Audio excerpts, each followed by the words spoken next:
say yes to the opportunities that come along. Sometimes you don't know where that will take you, but I think when you focus on doing what the business needs and saying yes, even if it's, taking on a project outside of your comfort area by working on the things that are a priority for the company, that will give you an incredible amount of exposure to the different challenges and sort of business priorities, but is ultimately the greatest way to learn and grow. Welcome to Building Better CMOs, a podcast about how marketers can get smarter and stronger. I am Greg Stuart, the CEO of nonprofit MMA Global. We have three goals: to change how we think about marketing, to understand the challenges CMOs face, and to unlock the true power that marketing can have. Now, this podcast is not a place for hero worship or how great CMOs are. There's lots of places for that. Instead, we're going to talk about real leadership in marketing and what it takes to drive growth today. Today's guest is Zach Kitschke, the CMO of Canva. He was employee number 5 there and has worked there in a number of roles for over 10 years. Canva was founded to make good design much, much simpler and accessible to everyone. Zach is going to share with us about the origin story, why Canva is leaning into AI, and what CMOs like him get out of working with professional coaches. You can find a full transcript of this interview and more at bettercmos.com. And if you like the podcast, do me a favor and leave a 5-star review on Apple Podcasts. If you don't like the podcast, email me. Seriously, I'm Greg at MMAglobal.com. I'd love to hear from you. But now, let's get to my conversation with Zach Kitschke.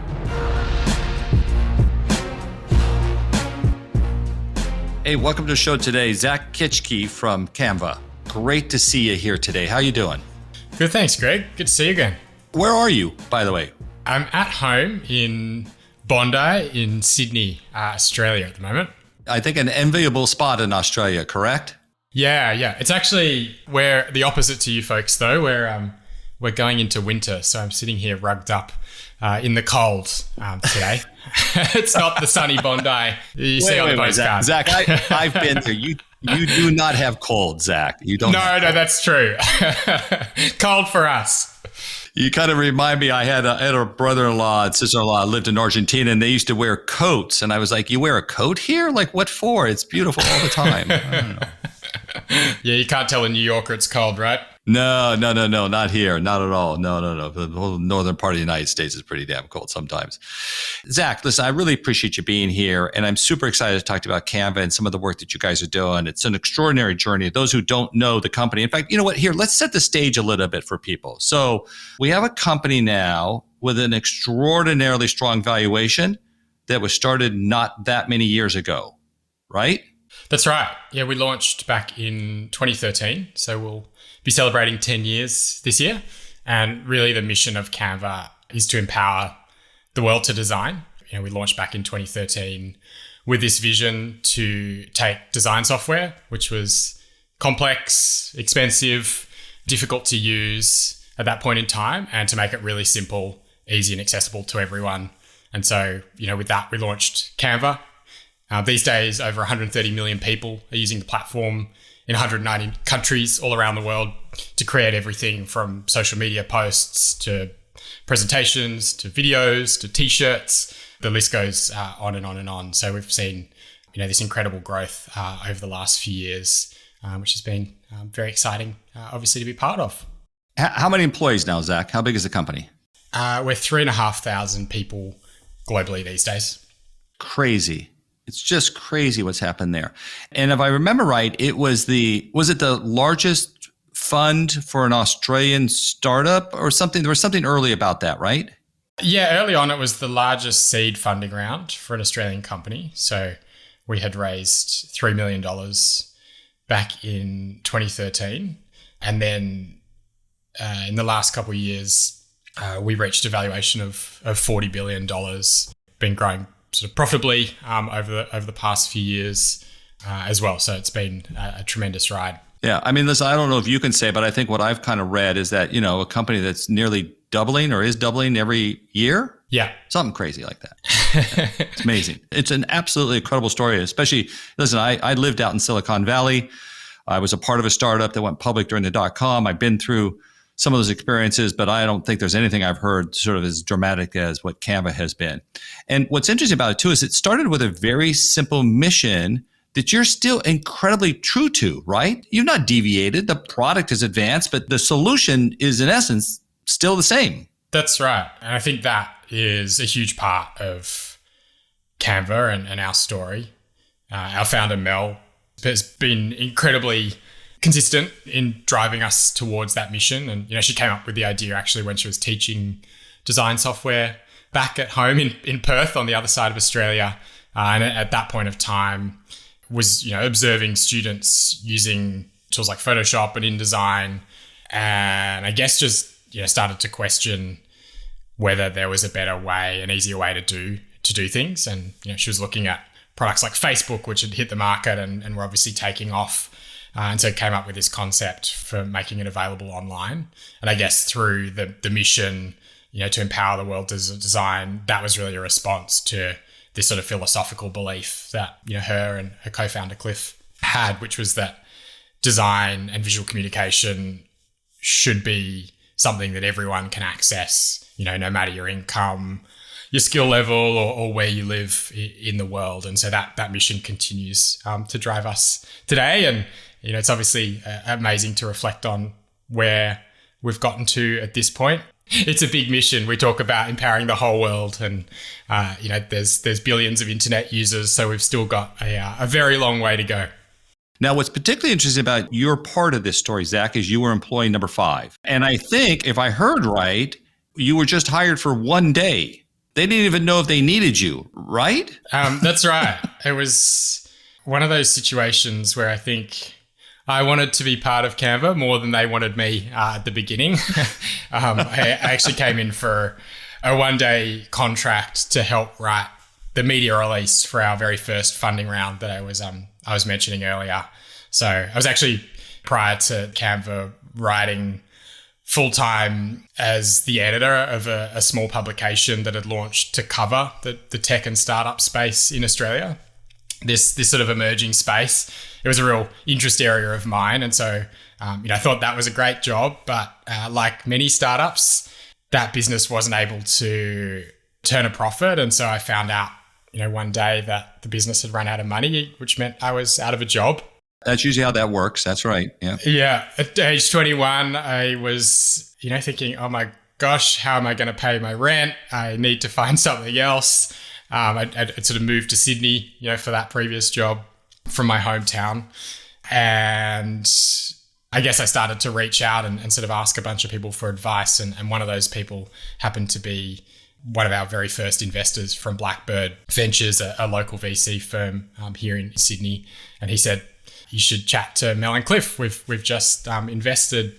I don't know if they're looking for anyone right now, but it's worth a chat. And so, he put me in touch and sort of set the course in action. And I guess they liked your first press release on that day. Did they ask you right then to come back the next day, or did they say, we'll get back to you later? They asked me that afternoon. Yeah, I spent the day trying to get my head around what they were up to and put this press release together. And they said, why don't you come back tomorrow? And, here we are 10 years later. And so on a daily basis, you keep waiting for them to say, don't come back tomorrow. Every afternoon. You keep showing up. That's right. Exactly. Just to check in. Now, and what's funny about you too, Zach, by the way, because this is going to be interesting. We get to the talk about, marketing, the whole point of this conversation. You were first doing comms. Then you went to product, I guess. Yeah, at that point, I guess you have to remember it was, 5 of us around a little table. And so everyone is a jack of all trades at that point. So, in those early days, I was helping with comms and our marketing, but took on our customer service and, I was even sort of cooking lunches, with Cliff for the team.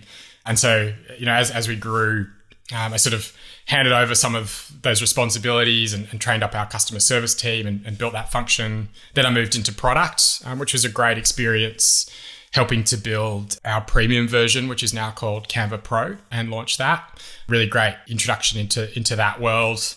Then Mel and Cliff asked me to move into the HR space and build out our people function.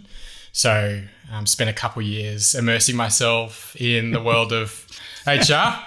Just because basically they had nobody else who could pick it up, but I guess they thought you were a workhorse, I guess, or something, right? I don't know.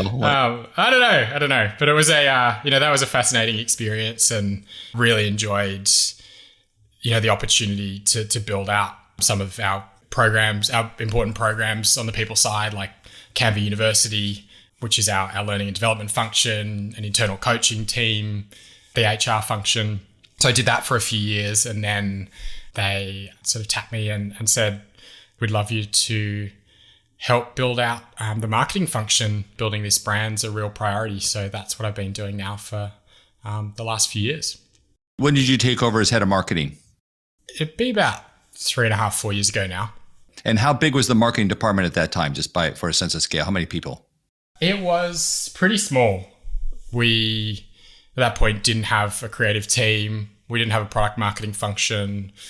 We didn't have a growth marketing team. So, there was a handful of really passionate, great folks doing some great work in things like SEO and a bit of performance marketing. But really, it was definitely a build. And in some regards, the business, I think, if I kind of get the history, having talked to you in the past, is that, it really did just kind of take off on its own. When did you kind of go, darn, this thing might be a really big deal? What was that point? I reflected on this, and I don't know if I can pinpoint a specific point. I think I was so caught up in the mission, having met Mel and Cliff and come on early on. I was absolute belief that this was a huge need. And so from the very beginning, you got it. It made sense to you. Yeah. And then, it was definitely, I think you're just kind of, when you're working towards a mission like that, it's just like, okay, one step after the other, this kind of relentless pursuit of trying to get there. In the early days, you have to remember we had nobody. And so we were doing things like running workshops at the local library to get people in to learn about design and sort of inadvertently, signing them up to our product and platform. And there was, weeks early on where it was like, this kind of desperate exercise of how we're going to get the next 5 users, 10 users, 50 users. And it felt like that went on for a long time. And then, we started to see some of that viral effect taking hold, particularly in Australia and in sort of social media, the marketing community, where we definitely solved for a really, strong use case. And then we caught Guy Kawasaki's attention, the former chief evangelist of Apple. And so he actually came on as an advisor back in 2014. And so that was definitely, one of those moments where it was like, okay, it's pretty cool that someone like that with that kind of profile, is using the product and sort of sees the value. And so, some of those kind of endorsements along the way definitely, gave the team a little bit of that sort of momentum and sort of faith that we were on the right track as well. Yeah. I love it. I've heard your story. It's an incredible thing. So let's shift to our topic here for, building better CMOs. You weren't trained as a marketer originally. You didn't work for a big time CMO to get taught the job.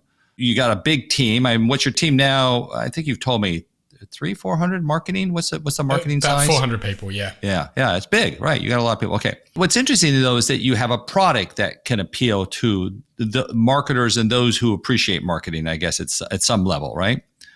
So the question I always like to ask first is, in your experience, in your exposure, from your unique position, what do you think marketers, maybe even CMOs, don't really fully understand about marketing that you think, obviously, the subtext of that you think they'd be well served to be more focused or experiential? The number one thing I think is that marketers really need to be careful that, buzzy tactics don't become a replacement for good strategy. That's definitely something that I've learned along the way. And I think, it can be really easy to get caught up in chasing, the generation of that buzz and forget that, the primary goal that we're here to serve is to ultimately drive the business. And for marketing, that comes back to getting people to choose your brand and drive sales ultimately. What's the experience or exposure you've had that's taught you that buzzy metrics or buzzy dynamics aren't really the thing to go after? In our case, it's been seeing what has really driven the business. And I think some of our most effective marketing is not necessarily the stuff that people look at and maybe will celebrate or be most interested in externally. It's the kind of stuff that does the hard work, and that can be things like testimonial driven advertising, or it can be the SEO work that we do, or things like that really drive things forward. And I think what it really comes back to is having strategic clarity on what you're there to try and do and what is the brand message and the sort of business objectives. And I think when you're really clear on that, it really helps make sure that every single tactic or marketing technique that you're evaluating is laddering up to that macro strategy. And so I think that can be something that you can lose sight of, and you can end up getting excited about tactics that don't connect to that North Star or the strategy. And sometimes being able to say no is actually the most important thing in my take. I think what I'm hearing you argue for is a very practical, maybe even rational articulation, communication about what Canva can do for those who orient themselves towards the necessity for design of some kind. Is that what you're trying to say? It could be somewhat taking the emotion out of advertising, which a lot of people believe in, but what do you think? No, I don't think that's true. I think it's being really clear on what it is that your brand stands for, what the product is there to do, and ultimately what's going to drive that with your community. Like if I think about what that has meant for us, at its core, our mission is to empower the world to design, as I've shared. And we do that through the products that we offer, making them simple and easy and delightful to use. And so for us, we come back to our core values and our principles, which sort of feed through everything that we do. So some of the values, as an example, make complex things simple. So for our product experience, we spent many years and focus an incredible amount on making sure that every interaction someone has with the product makes them feel smarter. They're not having to pick up big textbooks to learn how to use. They can easily get from A to B, and we hold ourselves to a very high bar on that and do a lot of testing actually to validate that experience continues. And so, before we launch anything, do an incredible amount of testing and push ourselves to really make the product experience as simple as possible. And we do the same thing for our advertising as well. So our creative development, we put through its paces, and so we hold it to the same bar when we're testing. And so we'll actually ask people a number of questions that come back to, are you likely to use this product or recommend it to a friend? And do you feel like you could use it yourself? And we found that those two bars are incredibly important to pushing our creative to the most simple and effective communication of the message and showcasing the design experience. That would be one example. Hey, Zach, are you able to share what your Net Promoter Score is? We won't ship a new product unless we're reaching 9s or 10s on the question of, how likely are you to recommend this product to a friend or coworker? So it's an incredibly high bar that we hold ourselves to. Not everybody says it's a 9 or 10, do they? Or there has to be 9s and 10s in the group? Consistently 9s or 10s, yeah. Because listen, if you're advocating for even an 80% Net Promoter Score, that's extraordinarily high. I mean, I don't know. I mean, Apple's a 70% last time I looked. So a lot of this is about, building a better mousetrap, right? How do you really do that? Talk to me a little bit about the marketing and some of the marketing you do. I mean, like I said, I heard testimonials as an element of it. Certainly trying to be available, take advantage of SEO when people are sort of have some intent orientation to things. I hear that. What else are you doing from a marketing standpoint do you think is really working? A few things that have been really big for us over the last little while. A huge focus on experiential. So we had just recently, our Canva Create event here in Sydney in March. It was our second event, major. I saw John Costello was there and it was featuring photos from it. It looked like fun. What'd you do? We held our first Canva Create actually in September of last year. And it was a big product launch moment that we held in Sydney and brought together our community from around the world. And then we dialed it up and did it again in March. And so in March, we launched a range of new AI tools that we had integrated into our product suite and some brand management functionality. But what was really fun about that was the incredible enthusiasm and the excitement from our community. And so for the event, we held it in Sydney, broadcast it around the world. And to give you a sense of the scale, had over 1.5 million people from our community tune in to find out, the latest around those features. So experiential has been a big part. As you can imagine, off the back of that, community has been a huge driver for us as well. So, we have spent lots of time and energy facilitating and enabling our global community. So we have hundreds of thousands of teachers that are part of our, official communities now globally that come together and share their lesson plans, their tips and sort of tricks in the classroom and support one another on Canva. Sort of content creators, a big community of content creators that help, create templates for the Canva library, small businesses, freelancers. So community's been a huge part.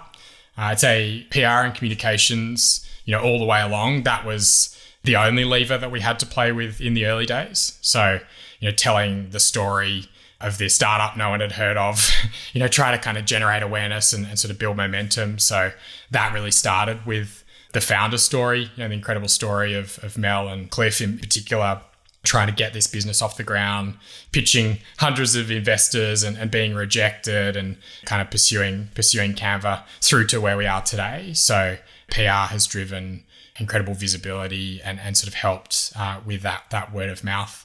And then more recently, over the last few years, we've really dialed up and been doing a lot more brand building and sort of brand advertising. So, that's been newer for us with a big focus in the US. And so what's the messaging in the brand building? What's either tagline or what's the messaging for people?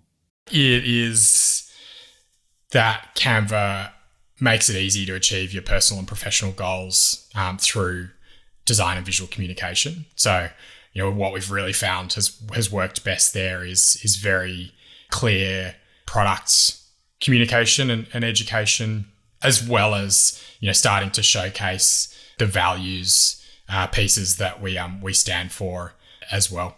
I think Canva has as a company, very product focused. I get all that. Really focused on trying to do the heavy hard lift of making it simple, which is a funny maybe way to put that. But, it takes a lot of extra effort to get that kind of right. And, I think most people experience either most companies or products is that they're not designed for people. So you're getting that right. But you are a company that's really that's thinking differently. So talk a little bit about how AI has now played into it, which is, all the buzz out there. A company's not talking focus on AI. What has Canva done around that? It's hard to avoid the conversation at the moment, isn't it? It's definitely the topic on everyone's lips, and it's certainly been something that we've been, really focused on over the last few years. Look, I'd say for us, we see AI as this incredible new opportunity, and it's, as we're already seeing, totally reshaping, how things are going to be done in the years to come. Our journey actually started in 2013 at this moment of technological change. And it was really only at that point in time with, things like HTML5, the acceleration of, mobile devices and tablets, the deployment of high-speed internet, to more countries and markets, that it was possible to actually reimagine, design software, which had come in a box, and reimagine it being browser-based and sort of online. And so, we were born at a point of technological change, which really actually enabled our product to come to life. Oh, okay. So you caught a real moment in time also, right? Is that like it was really the right product need for the right time and environment and technology at some level? Is that what you just said? Exactly. It was actually like, a few years earlier, it literally wouldn't have been possible to build Canva because the technology wasn't there to enable it. And so that was a really critical piece. And there was a lot of technological challenges actually that needed to be solved in order to make Canva run in a browser, be responsive at the speed that you would expect. And so that was a really exciting and interesting technological challenge, for our CTO, who was ex-Google and co-founded Cam. There was a lot to kind of work through, but it was this incredible sense of opportunity.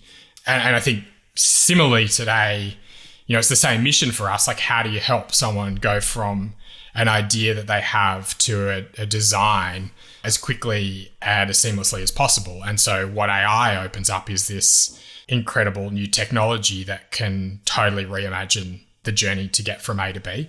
And so that's really the lens that we've viewed it through. And we started a couple of years ago, on that journey. We actually acquired a company called Kaleido, who had been building visual AI tools. And so they actually built the incredibly popular feature that we have called background remover, where you can click one button and have the background of any image removed.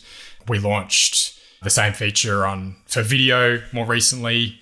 And then now with the launches in March, we have rolled out an incredible range of AI tools that really cut across the whole design journey. So from the very start of the journey, when you're staring at that blank page, being able to describe the design that you'd like created. So, a 6th birthday invitation with a dinosaur theme, and we can generate that for you from a text prompt. The ability to use text generation. So we have a tool called Magic Write, which can write your email or generate 10 copy suggestions for a Facebook ad, or summarize or edit your content for you, through to one of my favorites, which is the ability to take any design and with a click of a button translate it into more than 100 languages.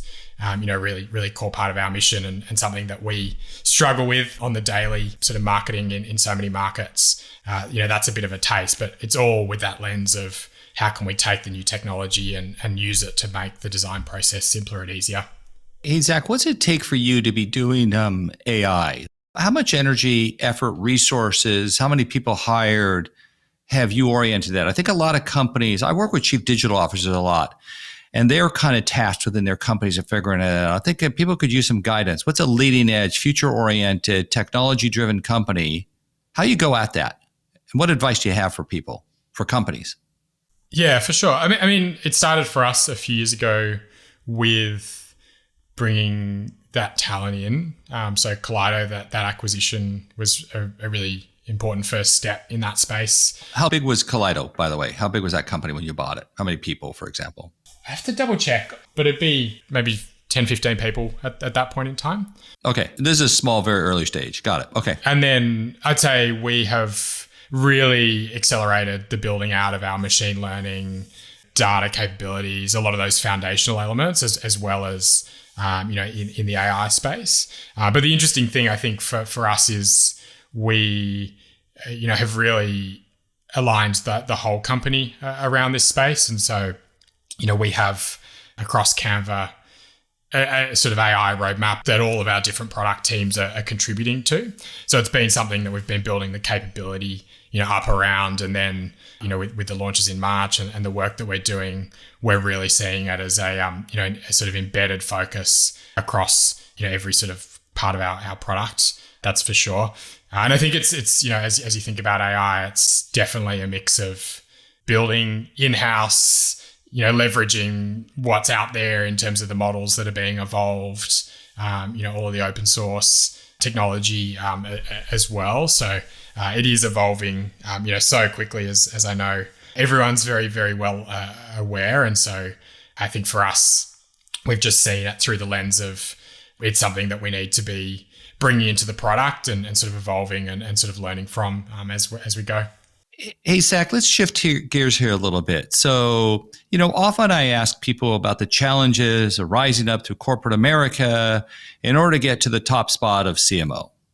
You built a good relationship, established credibility, and have become a useful, powerful, dare I say, tool in the toolkit of the Canva management team to really get this thing organized. And it's had extraordinary growth. There's just no question about sort of how successful the company has been. And almost, if I've listened to you carefully over the years, without a blip, like it never did. But growth has its own challenges, doesn't it? It's not just easy all the time. Talk a little bit about the challenges that are in particular for Canva and what you faced in trying to help, Mel and company run the business. For sure. Growth is very much a blessing and we're incredibly fortunate for the growth that we've had.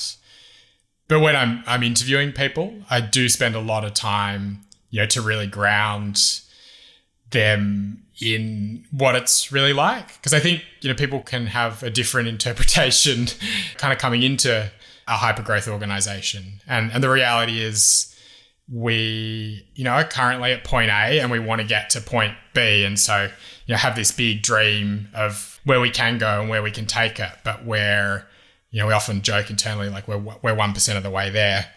And I think Mel's been saying we're 1% of the way there since we started. So we haven't made a lot of progress. Wait. Let me get this right. 130 million customers. What did you tell me? What did you say earlier? 130 million. Yeah. And it's still not enough? Okay. Well, I guess maybe at some level, if we did the math, that might be 1%. You're right. Yeah, maybe 1.5% now. I don't know. But yeah, I mean, some of the things that I think people often find challenging is that there's a lot of building, right? You don't come to a company like Canva because you want a place where everything's figured out. So, every single system and process and aspect needs to be built and often like reinvented every 6-12 months. And that goes everything from your planning process to HR and your people processes through to how you build products, literally everything. And that can be something that's a struggle for people. We often talk about this notion of having to hand over your Lego as things grow.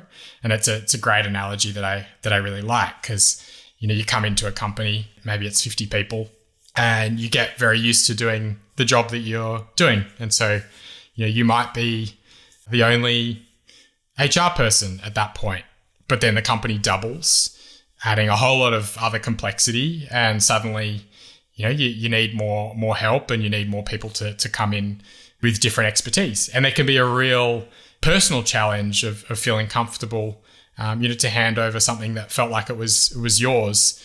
But we talk about that notion of being really, really important. So, as the company grows, people needing to specialize more and more and to see the value in bringing in, people more experienced than they might be and handing things over.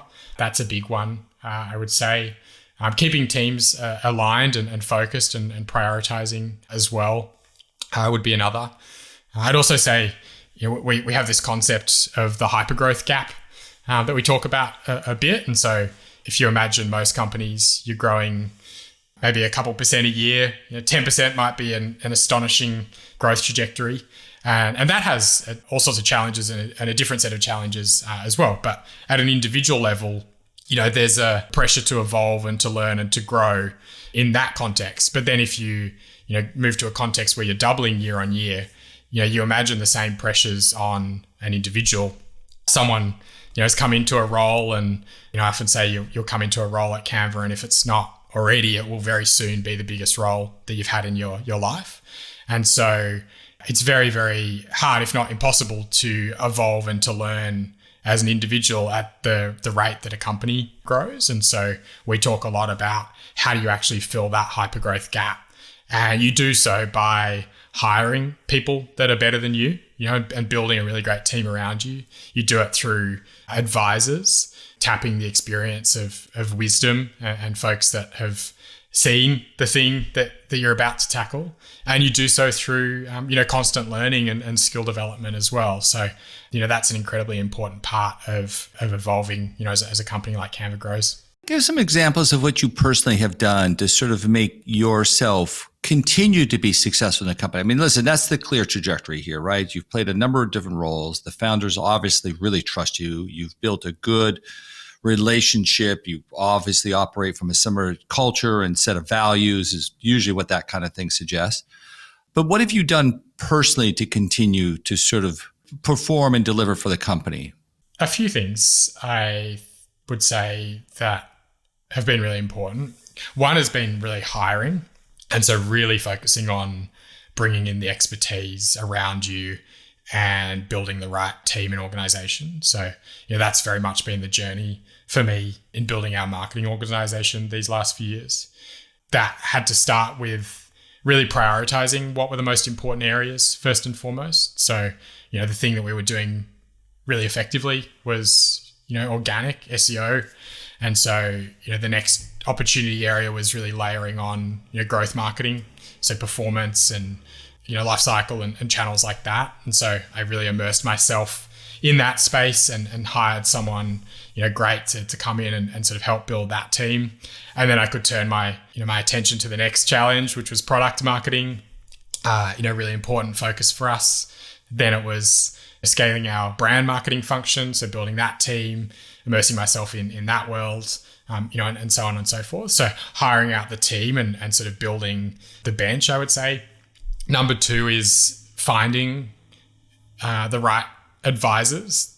We've been really fortunate as a company to have had incredible investors and advisors over the years. And, I've done the same personally. So if there's a new area or a new frontier, the first question I'll ask is, who in the world is the expert at this, and go and spend time speaking with and learning from them. And we've brought on some incredible advisors, that have worked with me now for a number of years, and they've helped, on everything from hiring to, strategy and sort of tactical decisions as well. So, that's been a really important one as well. And then the third thing I'd say is actually just the importance of sharing it and sort of building a community internally. So, something that I'm really grateful for is, that there's an incredible bunch of people across Canva that all sort of go through the same journey. And so just sort of having that support system and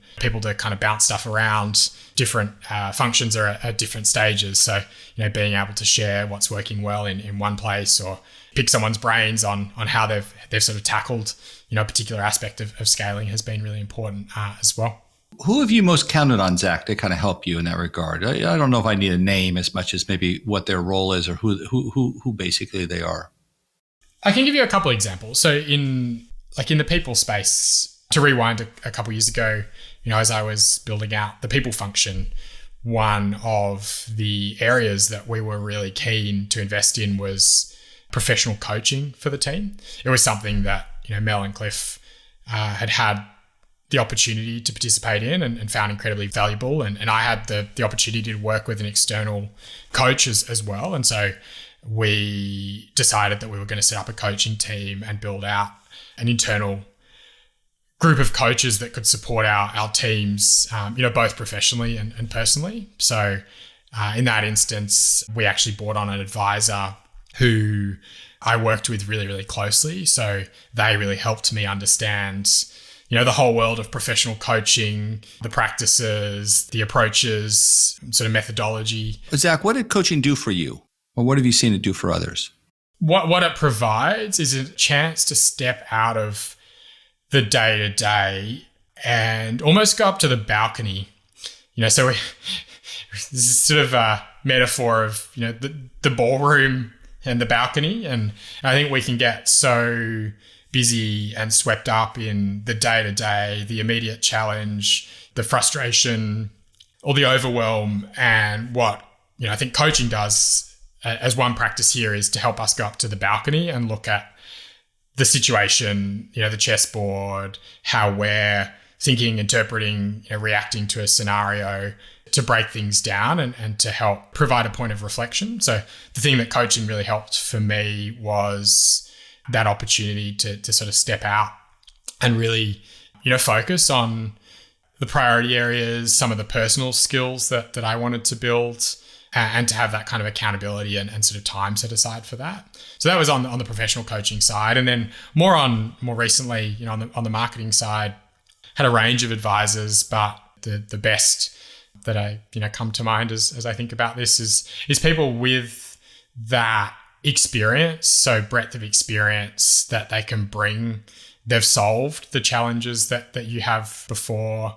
They could be a thought partner and a confidant. close enough to the business and the organization, but also a couple steps removed to be able to bring that perspective. And like that is incredibly valuable. I mean, listen, I've been around early stage and stuff. There tends to be an awful lot of change. Has the coaching been what you sort of help manage people with change? Or do you hire for people who adapt to change? Or do you think that you kind of get people in, we see if they adjust, and then, if that environment doesn't work, it doesn't work for them? How do you look at that? So change is definitely the only constant in growth.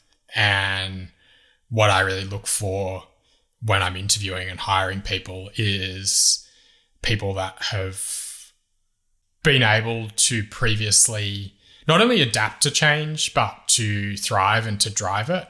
And so, that's something that we really screen for in the interview process. How do you screen for that, Zach? How do you screen for people who are open to change? We do a range of things.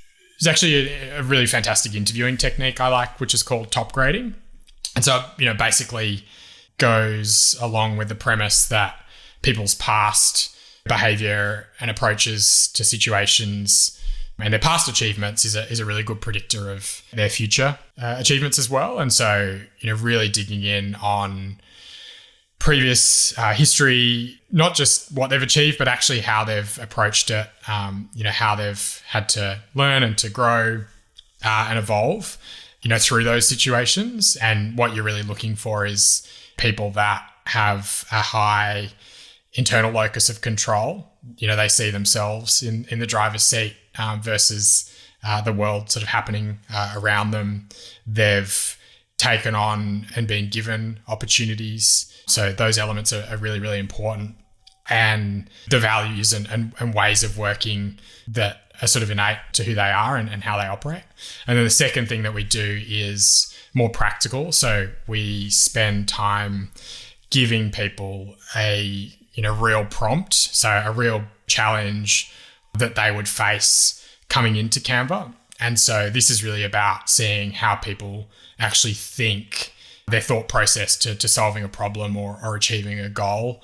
And we found that to be a really important predictor of how they would come in and operate. And so that whole process gives people, I guess, a chance to see what it would actually be like working at Canva, most importantly. And then, for us, it gives us a chance to see like how they operate and think and would sort of come in and build their area. Hey, Zach, you guys do a thing called seasonal openers. Can you talk a little bit about what that process is and how you guys operate? I think it's about building productive or quality teams, I think, of some sort. Give us a little bit more. Sure. Season openers have actually been an incredible part of how we've continued to set goals and rally the company towards our North Star mission.